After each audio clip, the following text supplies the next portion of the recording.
Super singer Vijay தொலைக்காட்சி super singer நிகழ்ச்சியோட director Richard அவர்களும் சூப்பர் சிங்கர் சீனியர் சீசன் 8ல் ஒரு கண்டஸ்டண்ட்டாக இருந்த ஜீவிதா அவர்களும் வந்துட்டு சமீபத்தில் அதாவது ஜூன் 18ஆம் தேதி அவங்களுக்கு கல்யாணம் நடந்துச்சு. அனைத்து பிரபலங்களும் நேரில் போயிட்டு வாழ்த்தியிருந்தாங்க.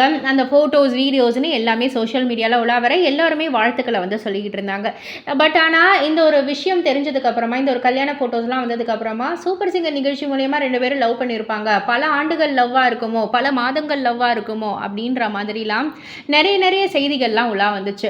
ரீசெண்டாக ஒரு இன்டர்வியூவில் 2 பேருமே ஒரு விஷயத்தை பகிர்ந்திருக்காங்க. யூடியூப்பை பார்த்தா எத்தனையோ ஆண்டுகள் லவ்னுலாம் சொல்கிறாங்க, அப்படிலாம் ஒன்றுமே கிடையாது.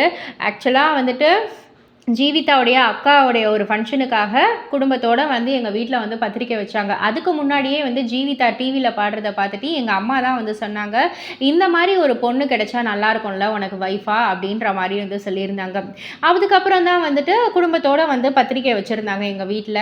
அந்த ஒரு ஃபங்க்ஷனுக்கு வந்து போகக்குள்ள எங்கள் அம்மாவும் இவங்க அம்மாவும் டேரெக்டாகவே வந்து பேசிக்கிட்டாங்க. இந்த மாதிரி வந்து பொண்ணு கொடுக்குறீங்களான்ற மாதிரி அவங்களே வந்து பேசிக்கிட்டாங்க.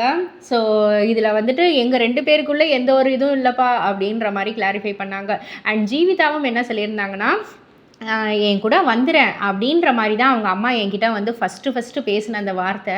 அந்தளவுக்கு ஆசையாக வந்து கூப்பிட்டாங்க. என் பையனை கல்யாணம் பண்ணிக்கிறியா அப்படி இப்படின்லாம் எதுவுமே கேட்கல, எங்கள் கூட வந்துடுறியா அப்படின்ற மாதிரி அவ்வளோ ஆசையாக கேட்டாங்க. இன்னும் சொல்லணும்னா ரிச்சர்டை விட எனக்கு அவங்க அம்மாவை தான் ரொம்ப பிடிக்கும் அப்படின்ற மாதிரியும் அவங்க வந்து அந்த இன்டர்வியூவில் பகிர்ந்துக்கிட்டாங்க.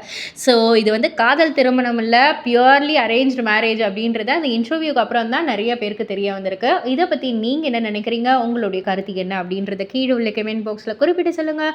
மறக்காமல் சேனலை சப்ஸ்கிரைப் பண்ணி பக்கத்தில் உள்ள பெல் ஐக்கானை கிளிக் பண்ணிவிடுங்க.